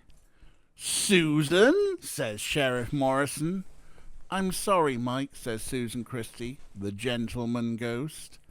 I did it for the hotel, the manager says. I thought that if the story about the return of Gentleman Jack got to be news, people would come here out of curiosity. I wasn't going to keep all of the jewellery when business was good again. It would have been found, hidden. I think I can guarantee you some publicity, Jack Shallow says. I'm definitely going to write a book about the gentleman thieves. But you broke the law, Susan, the sheriff says unhappily. I'm going to have to arrest you. You can't be Mr. doing Christie this. Well, you're going to need a lawyer, and I guess you've got one, Adam Randall says. How did you send that letter to me about the strong box? We've had trouble with the safe before, Miss Christie says, and I remember that old strong box very well. When I decided to wreck the safe, I just mailed the letter to one of you at random. She turns to Mr. Byron, who has an ice bag on his head. I'm sorry, Frank, but I couldn't think of anything that would get you away from this desk, not after the other times. You're very loyal, and I think you ought to be the new manager. Oh my, Mr. Byron says. And the jewels, Blackstone says. Susan Christie hands her cane to Rita. Put this in that little brass plate there by the front desk and turn. Rita does so. There's a small click as the brass tip of the cane turns the plate. Then the front panel of the desk slides open and light shines on a rainbow cascade of jewels. Rita hands the cane back. Keep it, Miss Christie says, and hands her top hat to Calvin. Souvenirs for Blackstone's Ghost Breakers, from the Gentleman Ghost. She takes a small bow as the sheriff leads her away, and almost in spite of themselves, the audience applauds. The end. So this hotel just had like a secret jewel vault just in the lobby that you could open with a cane. Like she wouldn't have put that in for this escapade. That surely should have been there the whole time, right? I like it when I love the idea that she gets the contractor, hotel's built, waits a couple of years, not getting any business. Oi, how much can I pay you to make a secret little compartment in the front desk that opens when I stick a specific shape in the ground and twist? You just get this contractor who's like, "What do you want that for?" She's like, "Yeah, you know, don't worry about it. Yeah, you know, just you know, it's every hotel has one. It's just it's an important part of any hotel. And it's just a little vault in the lobby. And I need you to do this integral work without literally anyone else seeing you. Yeah, literally in this. It's like how 24/7 supervillains hotel. build their bases. Yeah. Well, thank you, DJ. It's so rare that like when you play one of these games and you don't get murdered or something, or just constantly end up in dark, blind alleys. I don't know. I thought last time the getting murdered and having the clones pop up was slightly more interesting than this terrible layout of a game book. It is linear as all hell. It really is. The bits where it basically shows you a magic trick and then says explain the magic trick. I mean, was there if we couldn't guess them, is there any consequence to that? It just carries on if you don't guess the magic trick. It's like, all right, Rita and Cal, can you guess how this works? No, you're a bit shit, aren't you? Anyways, never mind. Carry on. Yeah, it seems like it's got lots of opportunities to try and engage us, but it didn't really create story moments. But I think your reading was wonderful, DJ, and I'm glad that we had a successful one. It was good to get to the end of the story, which was very nice. I'm glad that we caught Gentleman Jack. Is this do you know if this one's part of a series? Do you think is there a bunch of mysteries solved by Rita and Cal? I don't know if DJ can hear us anymore. Yeah, DJ, can you hear us? I'm having the worst time hearing anything that you're saying right now. Oh, I'm so sorry. I would love to join you in critique of this book, but I just can't hear a single thing. I'm so sorry, chap. That's all right. I'm so sorry that the internet's been having so much trouble. Twitch guest star. Well, tell you what. Let's wrap it up here then. Thank you for joining us. It's been really lovely to have you with us. I think despite having the troubles with Twitch guest star, we managed to get a really lovely reading of the book from you. So thank you very much.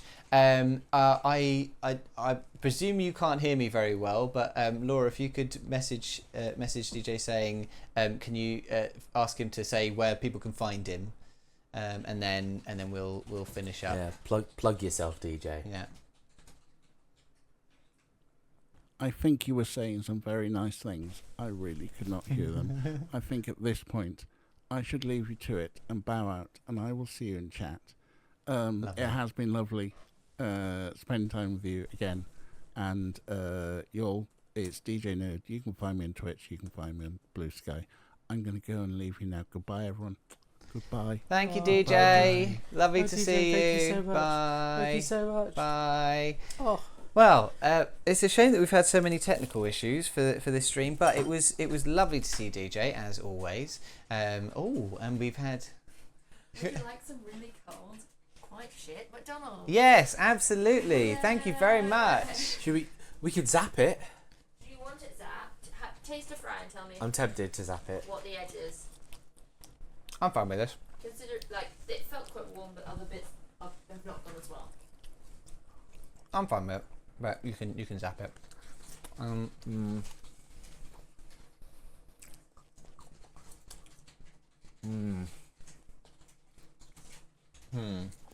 All right. Well, Do you want it right away, then?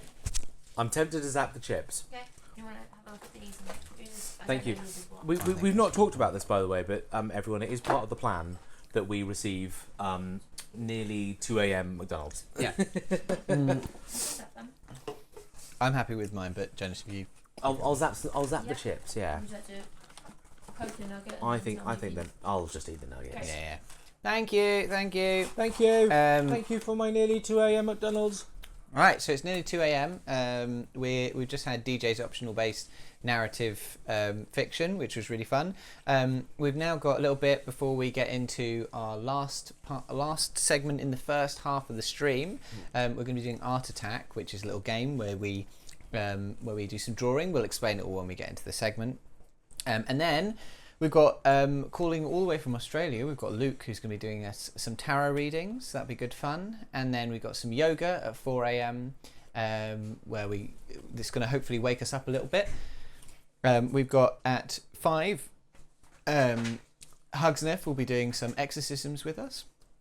At 6, we'll be doing some clay creations with Maddie in Claydate. And at 7, we will be having breakfast. Sorry, I'm clearly obviously getting quite tired at this point. Good night, Kira. Thank you for joining us.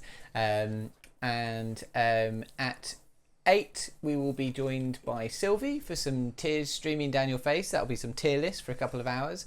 At 10, we will be making our very own board game with Board Game Business Boys.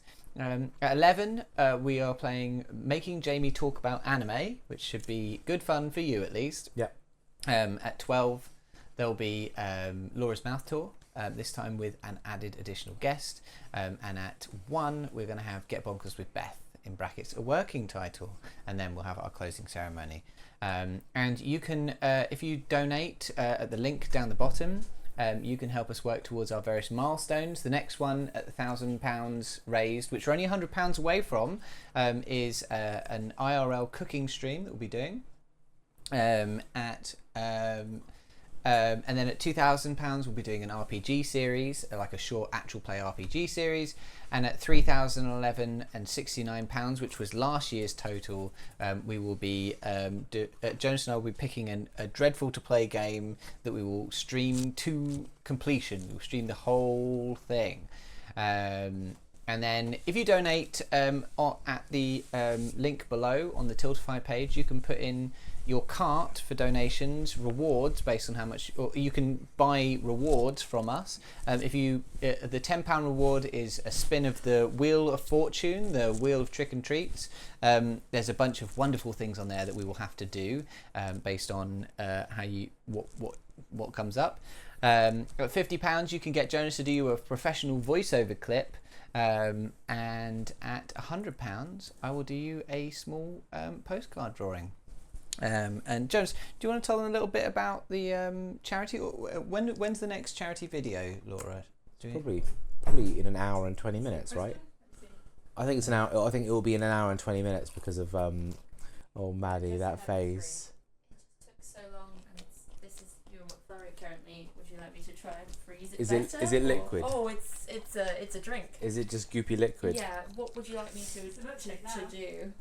Would you like it as it is? I could try putting it in the freezer, but I don't know if it would get any better. You want that? I'm having it. All right.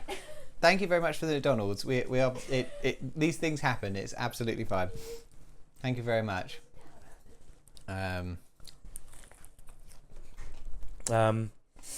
You asked me a question.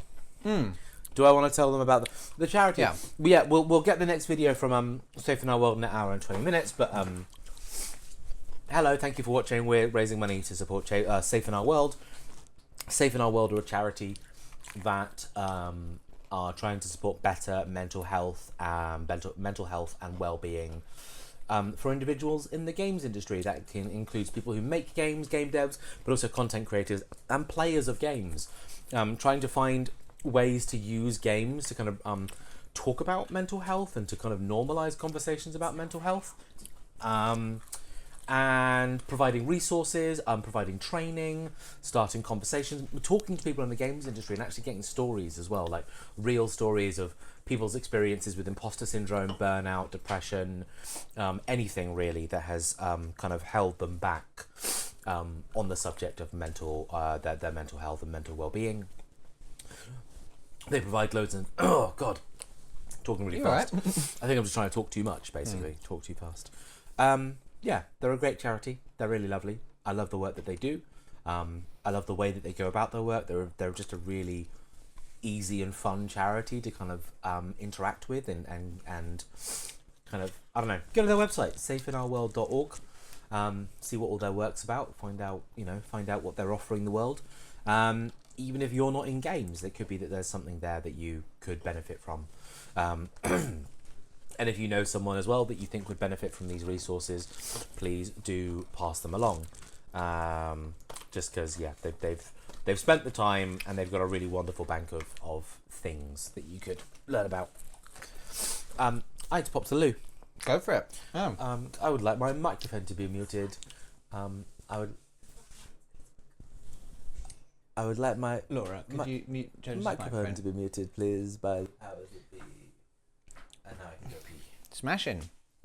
All right, well, we're going to have a little bit of a slower bit right now where we're eating some food, keeping us going. I recommend you at home also grab a glass of water or something and, also potentially grab some food if you're joining us for as much as you can. How's everybody doing? You all having a good time in chat? Well, I am really enjoying this McDonald's. This is absolutely what I needed at this point of the night.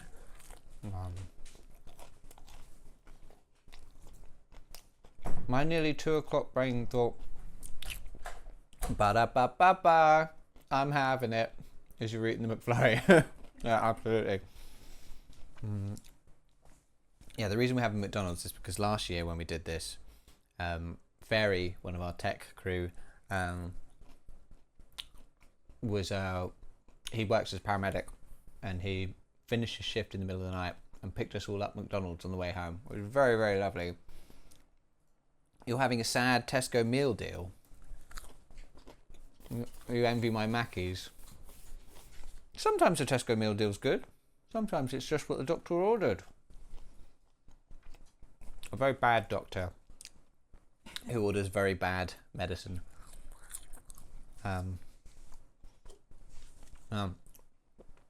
No, I'm very much enjoying my McDonald's.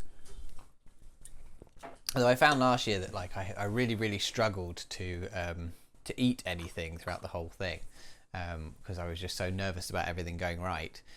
So it's clearly a sign that this year I'm a bit more comfortable with the whole process, considering that I'm actually eating something which is good.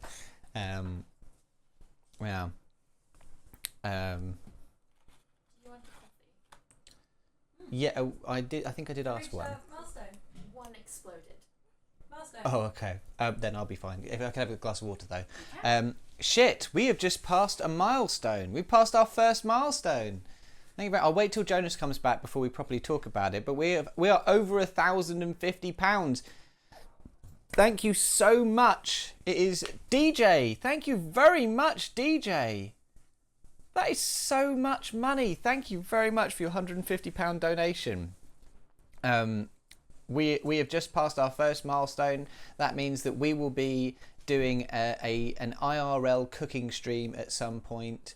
Thank you very much, Maddie. Maddie's just keeping me hydrated and fed.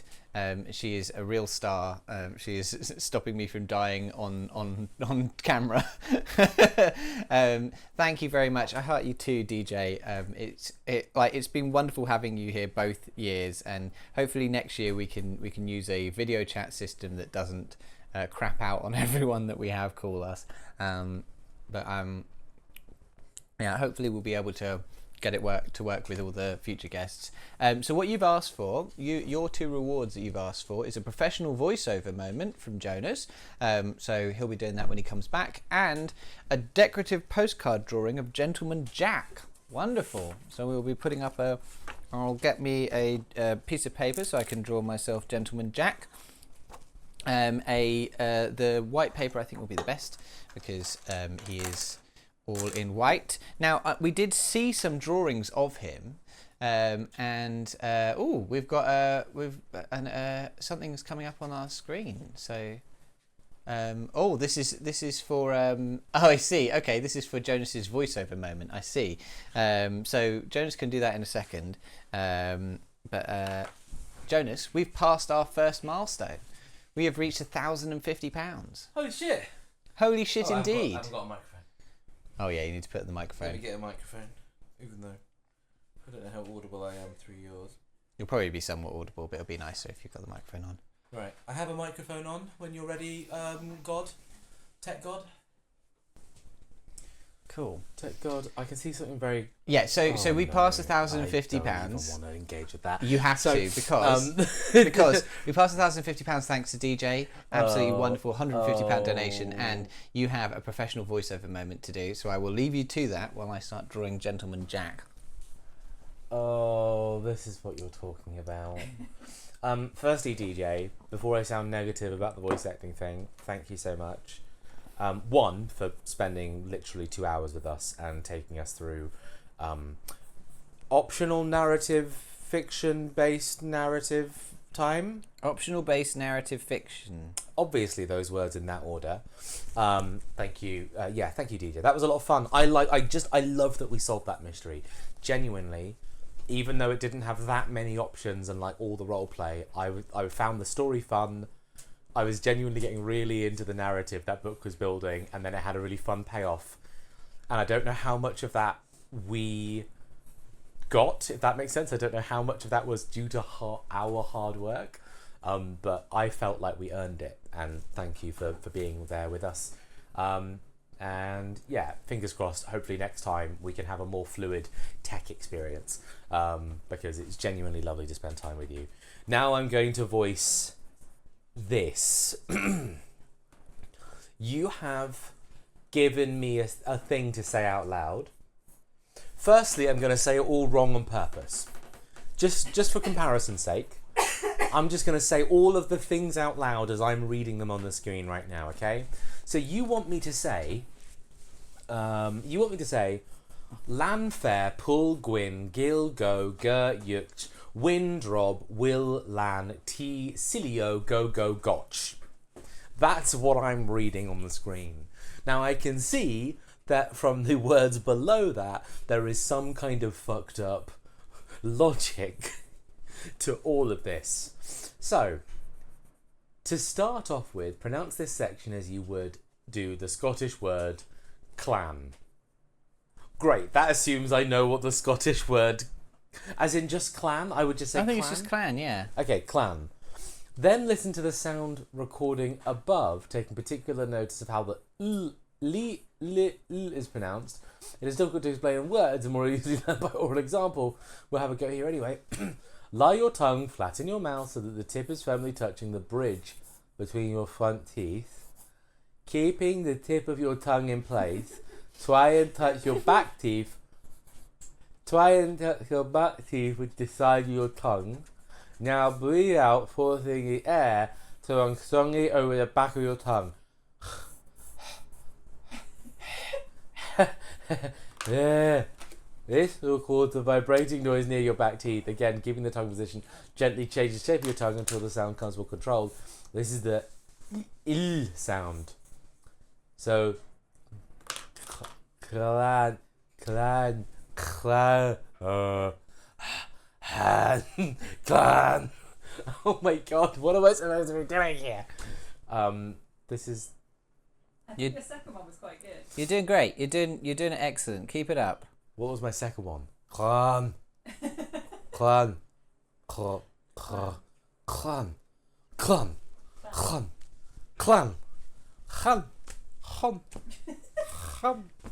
I'm losing my fucking mind. Clan. Okay. Well, we'll come back to that. Simply pronounce this section as you would English word fire. Not like you would expect to pronounce fair. But change the I sound. Change the. Is that an I? It's an F. Change the F sound to a B. There. Okay. So gaan there. Now you've been practicing your. Oh God. The PW section is pronounced like poo in the English word put. So, Puch. So puch. yeah. Puch. So gaan. Gaan. 5. There. I'm trying to read it again. As you would the English word fire. Via. Via. Okay. Gaan via puch. Puch. We're almost there. Three of these words in. 20 more to go. We've got time for this, right? Gwyn. Yeah, we we've may got have 10 heard minutes. the Welsh name Gwyn. Well, this is pronounced the same way. Just say the Gwyn. Just Gwyn. Thank you. Okay. Gill. Tricky. Gill associated with fish. Then change the ill. Pill. Gich. Gich. Gich. All right. Go. Looks easy, doesn't it? Go and gone. Go. Okay. Gich. Go. Go. Gich. Go. No ch in go.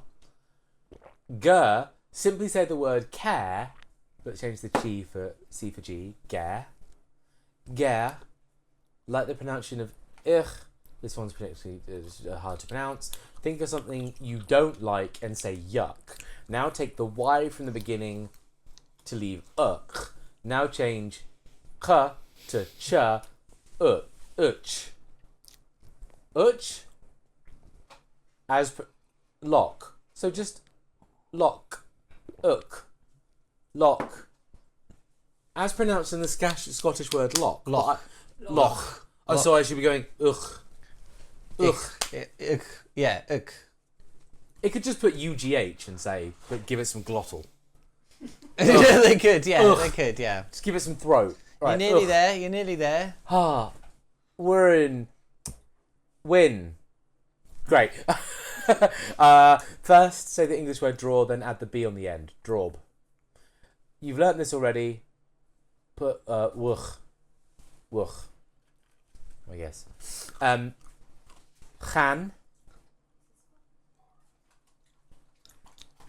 Twi. Just say silly O, but it's the O pronounced in. Is that saying coal Yeah. or cot? Cot, yeah. Okay, fine. So, silio. Yeah. Go. We're almost there. Go, but add the ch. But the ch is like clearing your throat. So, goch. Ugh. Yeah. Okay, So, put it all together. take me back up to the top. Gaan there. Puch. Gwyn. Wait. Gwyn. Gich. Go.